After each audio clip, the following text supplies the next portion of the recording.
Mialma pipila ka mga mamaligya ay sa Agdao Farmers Market sa Davao City gumikan sa matud pa nihit nga halin tungod sa kadanlog sa salog ug taas nga singil sa rentas sa maong palengke.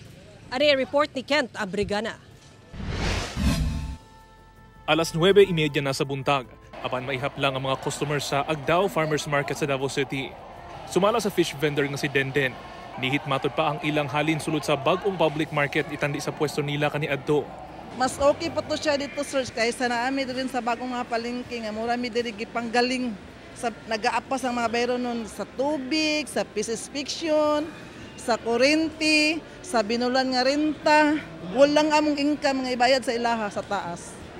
Usa sa mga natan-aw nila nga hinungdan mao ang danlog nga salog. Ma-action na nila niya nga mga florin dili nga porting danlog ka. Ang tao dili mamalengke magkinto. Magdalag silupin. Gani ang 68 anyos nga mamalitay nga sinong Manuel magkalisod usab og balanse tungod sa kadanlog sa salog. Usahay tamaron ko musulod kay ko ama ana-ana ta maglakaw. Danglog. Kunya kay kulang na ko sa panimbang kay naidifferensya ang batiis. Wala nga usay dito na lang ko mamalengke sa daplin-daplin. Gipasabot sa tagdumala sa Agdao Farmers Market nga ang kakulangon sa drainage canal sulod sa palengke ang hinungdan sa basa nga salog. Wala na matod pa sila'y mahimo sa disenyo sa gi-turnover nga palengke. Apan doon na sila'y market sweeper sulod sa palengke. As part sa City Economic Enterprise, if you'll notice, there's the presence of our market leaders, no? Mm-hmm. But some of the vendors, no, medyo lax rin sila because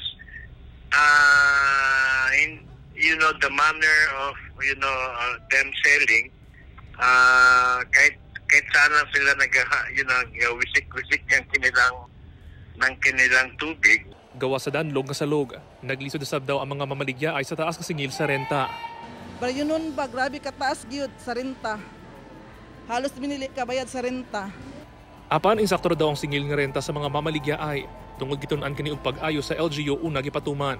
Medyo tumaas sila coverage nila because the space occupied lumaki na po as compared sa old market. Mm-hmm. And then the basis for our rental is the same ang rate times per square meter, no?